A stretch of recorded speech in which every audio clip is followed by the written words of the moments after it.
Hello YouTube. This video is going to be about Heisenberg's uncertainty principle, one of the most groundbreaking theories in all of physics, and which is really important to know if you want to try and understand the quantum mechanical model of an atom. If I ask you what an atom looks like, it might be something like this which comes to your mind. There are protons and neutrons at the center with electrons revolving around it.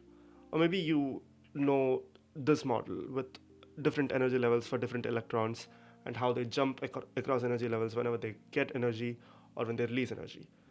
The first one, by the way, is Rutherford's model, and the second one is Bohr's model. Unfortunately, both of them are wrong. Well, not wrong per se, it's just that they have both been discredited by new theories we know in the world of quantum mechanics. Well, they did get the nucleus mostly right. It's spherical in shape, with protons and neutrons at the center. What they got wrong was the electrons. So, how did we get here? How did we go from this neat model with electrons revolving around the nucleus in orbits to orbitals, which is mainly a probabilistic model? Well, the answer to that, but part of the answer anyway, and the point to this video, lies in Heisenberg's uncertainty principle. So let's get to that. So what is this principle anyway? Well, it states that it is impossible to determine both the position and momentum of a particle with absolute precision simultaneously. It has a mathematical expression as well. Delta x into delta p is greater than or equal to h by 4 pi, where delta x is the uncertainty in position, delta p is the uncertainty in momentum, and h is the Planck's constant, which is a value of 6.626 into 10 raised to minus 34 joule second. Okay, so what does this theory mean for the structure of the atom? Well, imagine the quantum mechanical model of the atom with the nucleus at the center and the orbital around it. But remember, this is not an accurate physical representation of how atomic orbitals look. Alright, and now you want to find the electron. Okay, it's over there. Except the next second it isn't there, or there, or there, or there. In fact, the way that I'm showing it in this video, the electron as a single particle jumping all over the place isn't even true at all.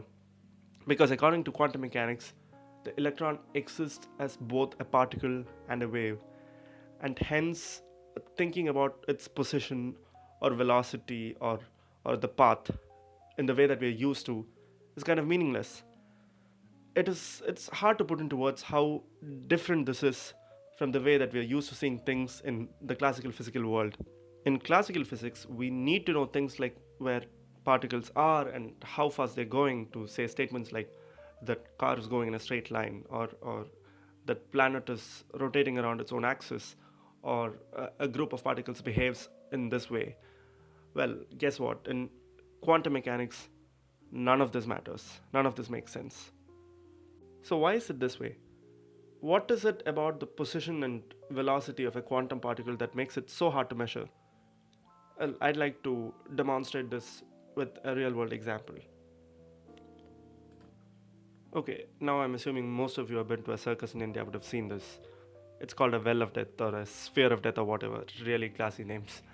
Well, the point is pretty simple. You have to ride the bike and stay on the surface and, not fall down. For the purposes of this example, assume that one of these guys is our electron and the sphere he's riding on is the orbital. Now let's speed things up a bit. Alright, they're really fast now and it's all basically a blur, and you can't really be sure about where he is or how fast he's going anymore. The point is that you could point at any position inside the sphere and say any random speed, and your friend could point at any other position and say any other speed, and both of you are probably true because he's that good with the bike. Now I understand the analogy is kind of starting to fall apart at this point, but bear with me, we are almost there. The point is, if I asked you about his position, would you be able to say it? And you have to be really precise. You shouldn't tell me he's inside the sphere or he's inside the hemisphere or whatever. You have to be really precise. Alright, let's assume that you found his position. Now if I ask you for his velocity, would you be able to say that as well with absolute precision? Now the interesting thing here is, say you had given me a really imprecise location. Say you had told me that he was inside that sphere or something. Remember, he was going all around that sphere within a range of speeds. So you could have told me any speed within that certain range, let's say between 30 and 100 km per hour, and you would have been right. But as I asked you to be more and more precise with the location, your chances of telling me the correct speed for that particular position goes down. Or in other words, as delta x goes up, delta p goes down, but as delta x goes down, delta p goes up. Now what about the inverse? Note that the inverse is true as well. Let's say I had asked you for his velocity instead and you had given it to me within a wide range, let's say between 30 and 100 km per hour again. And if I had asked you for his position, you could point at any position inside the sphere and told me that was his position, and you would have been right. Remember, because he was going all around that sphere within that speed range. But if I had asked you to be more precise with the speed, your chance of getting the exact position for that exact speed goes down.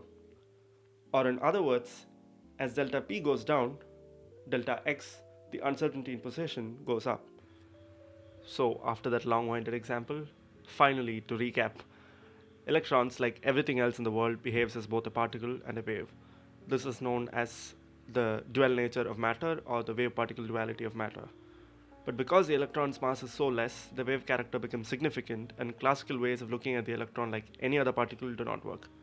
This is the reason why simplistic models like Rutherfords or Bohrs do not work or are wrong, because they consider the electron to be a simple particle moving around the nucleus in an orbit. And finally, Heisenberg's uncertainty principle tells us that it is impossible to know both the position and momentum of a particle with absolute precision simultaneously.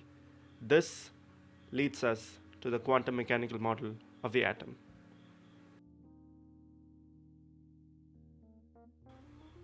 So that's it for this video, guys. I hope you enjoyed it and managed to learn something from it. If you did, please be sure to leave a comment, and thank you.